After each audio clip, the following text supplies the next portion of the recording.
Hello guys, welcome back to the channel. In today's video, I'm going to show you how you can add Seed Restock Timer Extension from Growing Garden 2 to your browser on Windows.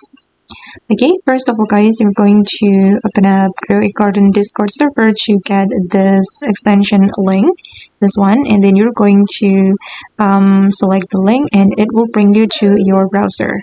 And I've already added the extension to my Google Chrome right here, and the extension is like this.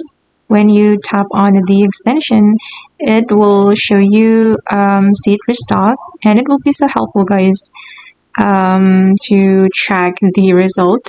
To track the stock, so we won't miss the stock from the seed shop.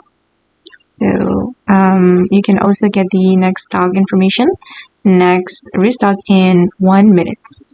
Oh, that's so cool. And if you want to remove it, just click on remove here. Okay guys, and that's how you can get the Seed Restock extension from Growing Garden 2 on your Windows. I hope this video will be useful for you. Thank you so much for watching, and bye!